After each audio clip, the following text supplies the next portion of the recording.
Hello friends, welcome back to my channel. আজকের রেসিপিতে থাকছে খাসির মাংসের ভুনা বা মাটন কষা।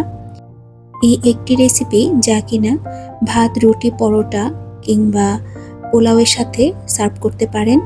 আমি যেভাবে এই রেসিপিটি রান্না করি সেটি আজকে সবার সাথে শেয়ার করব। প্রথমে নিয়েছি মাটন, খুব ভালোভাবে ধুয়ে জল ঝরিয়ে নিয়েছি। প্রায় এখানে আছে 1 কেজির একটু বেশি। রেগুলার সাইজের থেকে কিছুটা ছোট করে কেটে নিয়েছি আর খুব ভালোভাবে ধুয়ে জল ঝরিয়ে নিতে হবে।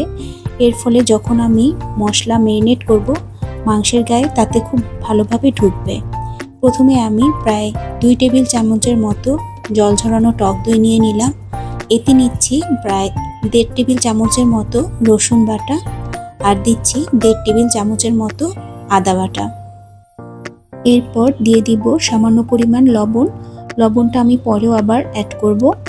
আর দিচ্ছি এখানে প্রায় 1 চা চামচের মতো সর্ষের তেল। শুধু এই কটা জিনিস দিয়ে আমি মাংসটাকে খুব ভালোভাবে মেখে ম্যারিনেট করব। মাংসটাকে প্রায় 4 থেকে 5 মিনিট ধরে খুব ভালোভাবে মেখে নিতে হবে। ম্যারিনেটটা যত ভালো হবে মাংসটা তত বেশি নরম আর জুসি হয়। আমি এভাবে প্রায় 4 থেকে 5 মিনিট খুব ভালোভাবে মেখে নিব।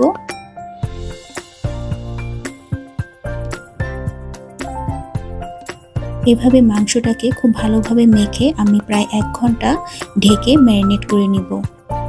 মাটন কষার জন্য আমি একটি ভাজা মশলা তৈরি করব। এর জন্য নিয়েছি 2টো দারচিনি আর 2টো এলাচ, 6 থেকে 7টা কালো গোলমরিচ আর সামান্য পরিমাণ গোটা জিরে। দিচ্ছি ছোট একটা তেজপাতা। মিডিয়াম ফ্লেমে কড়াইতে সবগুলো মশলা আমি ভালোভাবে ভেজে নিব। এরপর মশলাগুলোকে উঠিয়ে সামান্য ঠান্ডা হলে আমি মিক্সিতে এই মশলাগুলোকে গুঁড়ো করে নিব। মাটন কষাতে এই মশলাটা দেয়া হলে ফ্লেভারটা খুব ভালো আসে।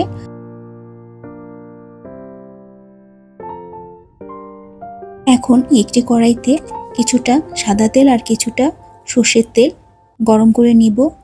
সাদা তেল আর সর্ষের তেল মিলে প্রায় হাফ কাপের থেকে কিছুটা কম হবে। আপনারা ইচ্ছে করলে শুধু সাদা তেল বা শুধু সর্ষের তেলও এই রান্নাটি করতে পারেন। তেলটা গরম হয়ে এলে দিব একটা তেজপাতা আর দিচ্ছি 1 কাপের মতো পেঁয়াজ কুচি। এখানে পেঁয়াজ কুচিটা আমি কিছুটা মোটা করে কেটে নিয়েছি। এখন তেলের মধ্যে পেঁয়াজগুলোকে একটু নরম করে ভেজে নিব, খুব বেশি লালচে করে ভেজে নিব না। এতে দিচ্ছি 2টো দারচিনি আর 2টো এলাচ। আবার কিছুক্ষণ ভাজার পর এতে দিব প্রায় 7 থেকে 8টা গোলমরিচ। মাটন কষার এই রান্নাটিতে পেঁয়াজের পরিমাণ একটু বেশি দিতে হয়, এর ফলে টেস্টটা খুবই ভালো আসে।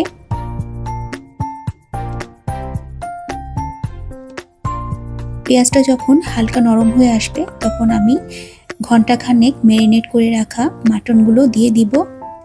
এরপর পেঁয়াজের সাথে খুব ভালোভাবে মিশিয়ে নিতে হবে। এ সময় চুলোর আঁচটা মিডিয়ামে রাখতে হবে। সবকিছু খুব ভালোভাবে মিশিয়ে নিলাম। এরপর এতে ম্যারিনেট করা পাত্রটি ধুয়ে কিছুটা জল আমি দিয়ে দিচ্ছি।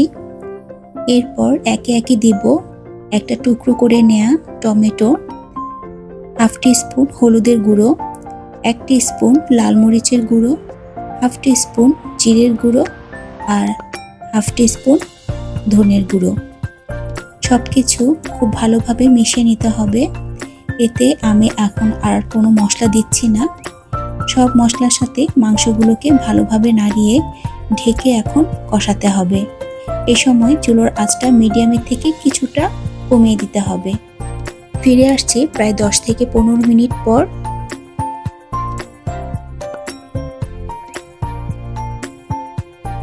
ফিরে এলাম প্রায় 15 মিনিট পর।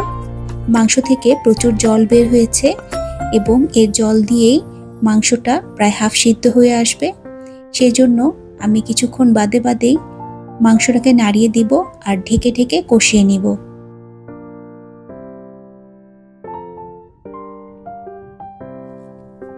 ফিরে এলাম আরও মিনিট 10 পর। মশলা থেকে কিছুটা তেল ছেড়ে আসছে, কিন্তু পুরোপুরি মাংসটা এখনো কষানো হয়নি। এখন আমি এতে দিব স্বাদ মতো খানিকটা লবণ।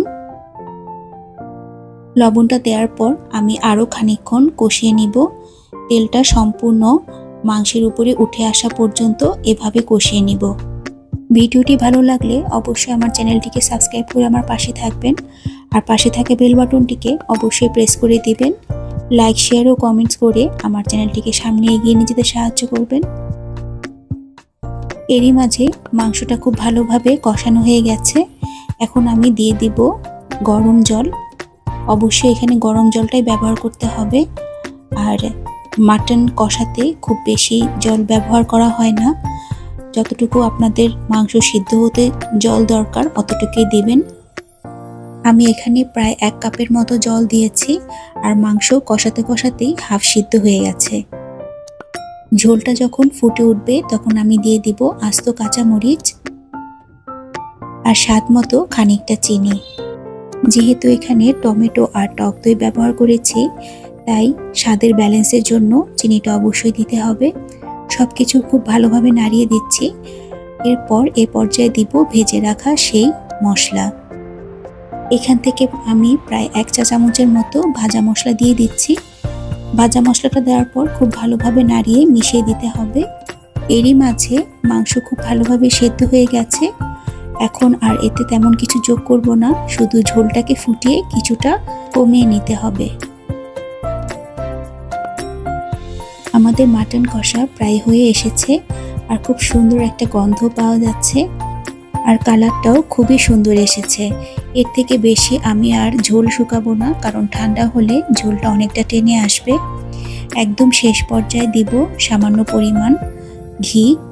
এখানে যারা ঘি ব্যবহার করতে চান না, না দিলেও হবে, তবে ঘি দিলে খুব সুন্দর একটা গন্ধ আসে। ঘি দেওয়ার পর খুব ভালোভাবে মিশিয়ে নিব, আর আমি এখন চুলা বন্ধ করে দিচ্ছি। ঢাকা দিয়ে স্ট্যান্ডিং টাইমে রাখবো প্রায় 5 থেকে 7 মিনিট। মাটন কষা তো অনেকে অনেকভাবে করে থাকে, তবে আমার এই রেসিপিটি ফলো করে অবশ্যই বাসায় একবার ট্রাই করে দেখবেন। আমার ধারণা সকলেই খুবই পছন্দ করবে। ভাত পোলাও ছাড়াও রুটি, পরোটা, নান এর সাথে আপনারা সার্ভ করতে পারেন। আর এখানে আমি আদা জুলিয়ান করে কেটে উপরে গার্নিশিং করে দিয়েছিলাম। আপনারা অবশ্যই এটি বাসায় ট্রাই করবেন। আজ এ পর্যন্তই, ফিরবে নতুন কোনো ভিডিও নিয়ে। সে পর্যন্ত সবাই খুব ভালো থাকবেন। ধন্যবাদ।